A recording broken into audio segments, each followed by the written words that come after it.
नुकतीच अक्षय शिंदेला गोळीबार लागल्याची घटना ऐकण्यात आली।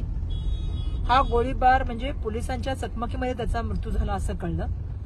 माझा सर्वात महत्वाचा प्रश्न आहे की अक्षय शिंदेच्या हाताला पोलिसांची बंदूक लागलीच कशी? एवढा हलगर्जीपणा कसा असू शकतो?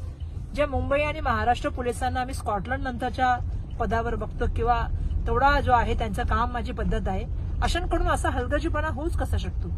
एका ठिकाणी ही घटना आणि दुसऱ्या ठिकाणी हेही आहे की त्या शाळेचे संस्थाचे जे सेक्रेटरी आहेत आपटे ते अजूनही फरारी आहेत, अजूनही त्यांना पोलीस पकडू शकलेले नाही। आणि अशा वेळी आज जी चकामक झाली आणि जी पोलिसांना त्या ठिकाणी जखमी करण्याचं काम झालं आणि त्याच्यानंतर एन्काउंटरमध्ये जो अक्षय शिंदेचा मृत्यू झालेला आहे, या सर्व प्रकरणाची सखोल चौकशी व्हायला पाहिजे।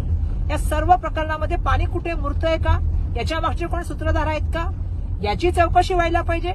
आणि आज महाराष्ट्रामध्ये कायदा सुव्यवस्थेचा एवढा मोठा प्रश्न निर्माण झालेला आहे, एक तर मुली सुरक्षित नाहीत आणि त्याच्यावर जर असं पोलिसांच्या माध्यमातून एवढं हलगर्जीपणा होत असेल किंवा अशा तऱ्हेने घटना होत असतील तर मुख्यमंत्री महोदय आणि उपमुख्यमंत्री महोदय तुम्हाला आता उत्तर द्यावं लागेल। उपमुख्यमंत्री महोदय आपल्याला राजीनामा दिला पाहिजे। खरं तर जी कायदा सुव्यवस्थेची परिस्थिती महाराष्ट्रात निर्माण झालेली आहे आणि म्हणून या पूर्ण प्रकरणाची चौकशी जी आहे ती सीबीआयच्या माध्यमातून झाली पाहिजे आणि त्याचबरोबर उपमुख्यमंत्री महोदयांनी या प्रकरणामध्ये राजीनामा दिला पाहिजे अशी आम्ही मागणी करतो।